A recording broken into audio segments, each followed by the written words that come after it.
When January 6th was more on the minds of the Biden regime and its flacks in the media, some of them were saying January 6th was worse than 9/11. Yeah. Which is just, true psychosis. Truly insane.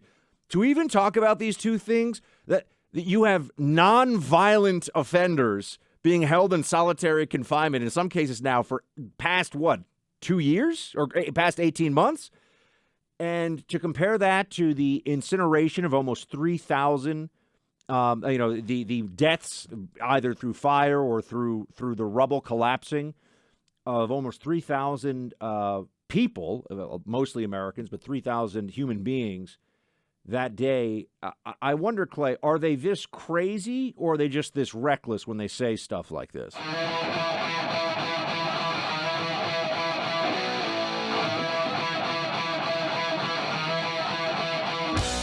Over the weekend, you saw a couple of things that were really dominating the news cycle. One is the funeral and processions, the new king in the UK and all this stuff. Clay will tackle that for you in a little bit if he feels like it. The other thing that obviously occurred that I think is much more on the minds of the American people is the anniversary of 9/11. And you had a moment here. You had a window into the mentality of the regime, of the Biden regime, I think. I know it comes from a mouthpiece for the regime in this case, but Chuck Todd, who's over at NBC, who's supposed to be, by branding, media branding, he's supposed to be, he's a guy who's beltway. He's obviously a liberal, but he's not a super left-wing guy. At least that's the way they try to present him. And he decides, I want you to hear the question that he asked the sitting vice president of the United States. Look, we're at the 21st marking, if you will, of the September 11th attacks. Yeah. This was a foreign terrorist attacking our democracy, Yeah. attacking this country. Yeah. We're now, as a nation, battling a threat from within. Is the threat equal or greater than what we faced after 9/11? That's an interesting question. I have held many elected offices as district attorney, attorney general, senator, now vice president, and there's an oath that we always take, which is to defend and uphold our Constitution against all enemies, foreign and domestic. And we don't compare the two in the oath, but we know they both can exist, and we must defend against it. Now, just put aside Kamala's complete blather there of an answer. Total nonsense. I actually think that's a better answer for Kamala than most of the time. The question, to me, is by far the bigger story. The idea that there is any comparison, and they say this, and actually some of their pundits, some Democrats, people forget this now, but when January 6th was more on the minds of the Biden regime and its flacks in the media, some of them were saying January 6th was worse than 9/11. Yeah. Which is just, true psychosis. Truly insane.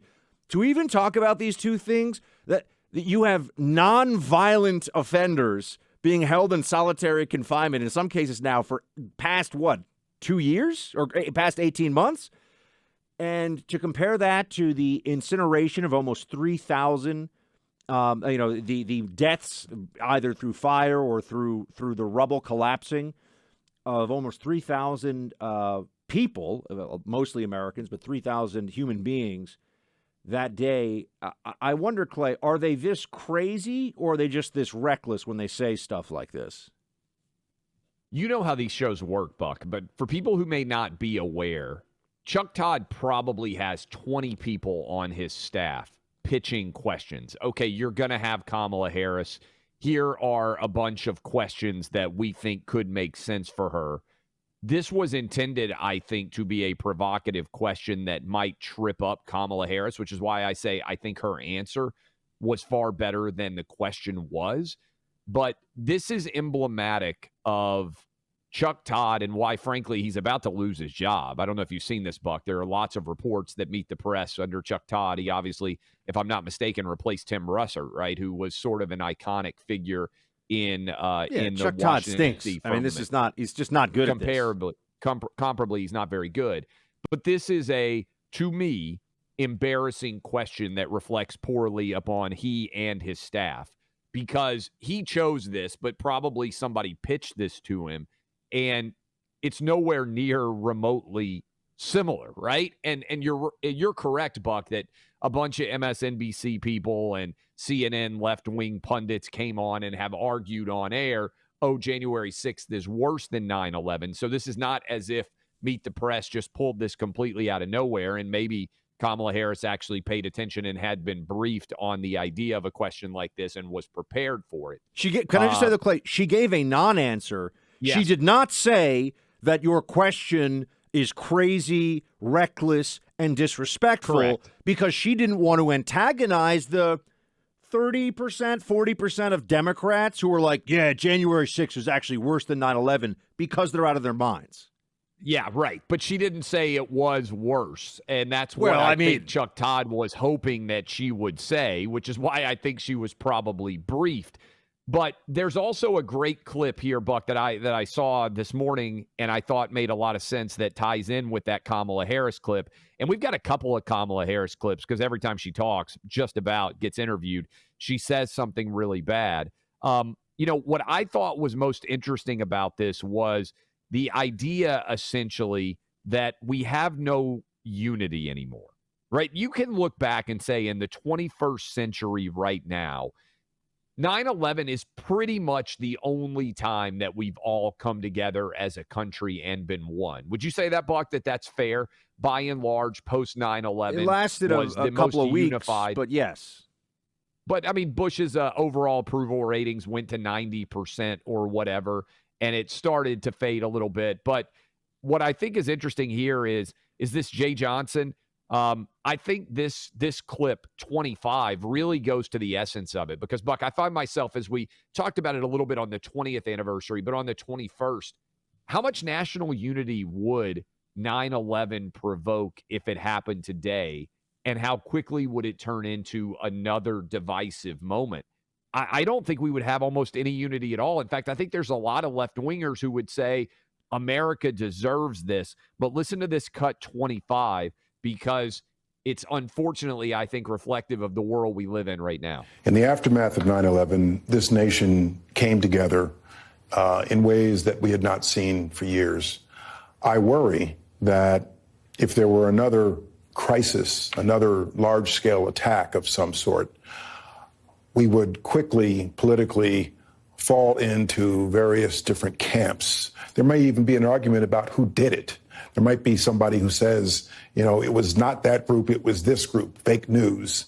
Buck, I don't think there's any doubt that if 9/11 happened today, if it hadn't happened before, that almost immediately, especially on social media, there would be a lot of left-wingers who would say, America deserved this for its policies over colonialism, over interactions there were with a the lot Middle of East. left-wingers. This would happen. There were a lot of left-wingers who said that at the time. I was in college.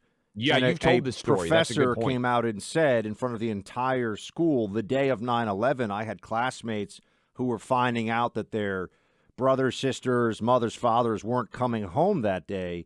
And the professor said, look, this is what happens. On 9/11, we're talking about here. This is what happens when you make people angry with your foreign policy and with your colonialism or whatever. There was a flag burning at my campus of leftists about a month after 9/11, which actually got covered. I think it was in the Boston Globe at the time.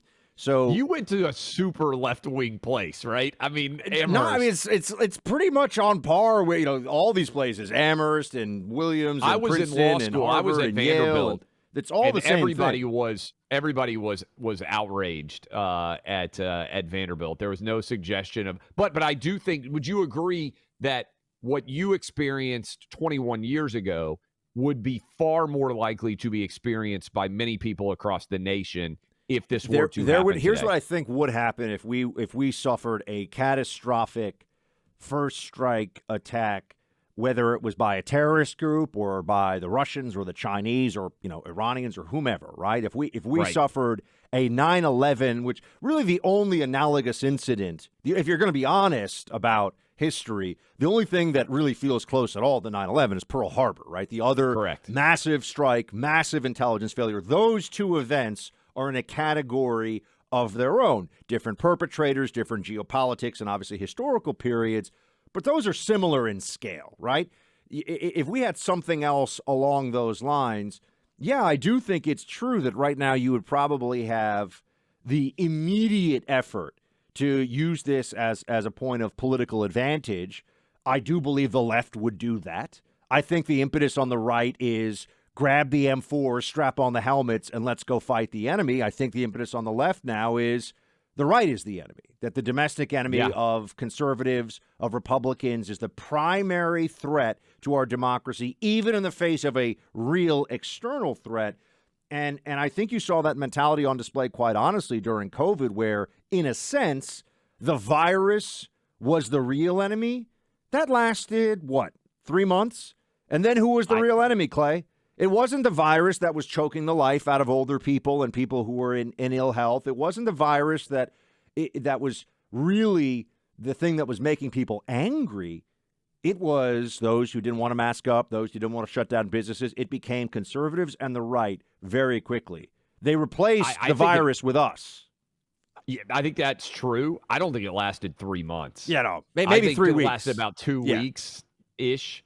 And then everybody came after Trump aggressively on the left because they saw it as a way to sink his reelection chances. Because without COVID, and certainly if COVID hits in 21 or it hits in 23 or any non-election year, Trump gets reelected with ease in 2020. Biden rode COVID into the White House. It was the modern-day equivalent of Watergate, and that it changed the outcome of an election that otherwise I think would have been won by a Republican.